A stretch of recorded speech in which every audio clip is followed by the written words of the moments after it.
તો સ્થાનિક સ્વરાજ્યની ચૂંટણીને હવે ગણતરીના દિવસો જ બાકી રહ્યા છે તો રાજકીય પક્ષો પણ પ્રચાર પ્રસારમાં વ્યસ્ત થયા છે। તો કચ્છના ગાંધીધામ ખાતે જનસંપર્ક માટે વોર્ડમાં ચૂંટણીલક્ષી કાર્યાલયનું ઉદ્ઘાટન કરવામાં આવ્યું હતું। આ સમયે બી ઇન્ડિયા સાથે વાત કરતા કોંગ્રેસના નેતાઓએ જણાવ્યું કે ચૂંટણીમાં કોંગ્રેસનો વિજય નિશ્ચિત છે। લોકોએ ભાજપના શાસનમાં રોડ રસ્તાની અને અશુદ્ધ પીવાના પાણીની સમસ્યા પણ જોઈ છે। તેને ધ્યાને રાખીને મતદારો કોંગ્રેસને સમર્થન કરશે। ત્યારે આ વખતે સ્થાનિકો કોંગ્રેસને ખુલ્લું સમર્થન આપી રહ્યા છે, ત્યારે સામેથી ઉમેદવારોને સપોર્ટ પણ કરી રહ્યા છે। ત્યારે આવો જાણીએ કે કોંગ્રેસના નેતાઓએ શું કહ્યું। ચૂંટણીના હવે ગણતરીના દિવસો બાકી રહ્યા છે, ત્યારે દરેક પક્ષ પોતાનું જેને કહેવાય સંપર્ક કાર્યાલયનું અત્યારે ઉદ્ઘાટન થયું। આપણે ખાસ કરીને કોંગ્રેસ કાર્યાલયનું અત્યારે ઉદ્ઘાટન થયું છે। બાપુ, કેવા અત્યારે જે કહી શકાય લોકોમાં કોંગ્રેસ પ્રત્યેને અત્યારે આ કાર્યાલયની ઉદ્ઘાટનમાં કેટલો પ્રતિસાદ? આજે ગાંધીધામ મહાનગરપાલિકાની ચૂંટણીનું કોંગ્રેસ પક્ષના કાર્યાલયનું ઉદ્ઘાટન થયું છે। ત્યાં કને કોંગ્રેસ પાર્ટીના તમામ 13 વોર્ડમાં ઉમેદવારોને ખૂબ સારો પ્રતિસાદ મળી રહ્યો છે।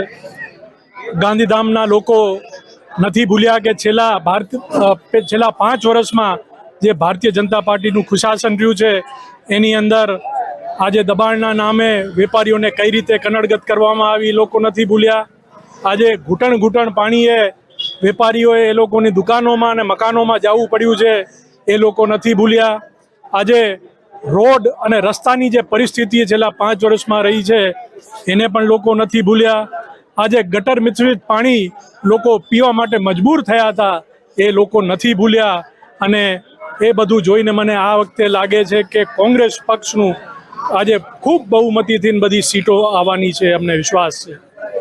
ચોક્કસથી જે રીતે કહી શકાય કે અત્યારે પ્રચાર પ્રસારનો જે દોર છે ચરમસીમા છે, કારણ કે હવે ગણતરીના દિવસો બાકી છે, ત્યારે ભરતભાઈ કેવો લોકોનો પ્રતિસાદ?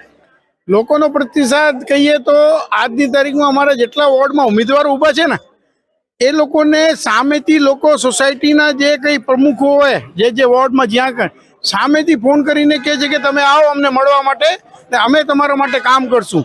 અત્યારે ગાંધીધામની સ્થિતિ એકદમ ઊંધી થઈ ગઈ છે। બધા વેપારીગણ છે, બધા સોસાયટીના વેપારીઓ છે, કાર્ગો, બધા અલગ અલગ ઝોપડપટ્ટી છે કે ભાઈ અલગ વિસ્તાર, એવા સામેથી વોર્ડના અમારા ઉમેદવારોને ફોન કરીને બોલાવીને એક પોકેટ મિટિંગો કરીને બધી રીતે સપોર્ટ કરવાની વાત કરે છે। આ ખાસ કરીને આપ શહેર પ્રમુખ તો છો, સાથે સાથે આપ ઉમેદવાર પણ છો, તો આપના વોર્ડની જ વાત કરીએ તો ત્યાંથી લોકોનો પ્રતિસાદ કેવું? ત્યાંની તો એવું છે કે ભાઈ આજે જ અમે લોકો રેલી કરી હતી અને રેલીના ફોટા અને વિડીયો તમને દઈએ તો પબ્લિકનો ઉમાળો છે। તે આ વખતે પબ્લિકે નક્કી કરી લીધું છે, ગાંધીધામની જનતાની ડિમાન્ડ છે કે કોંગ્રેસ આવે।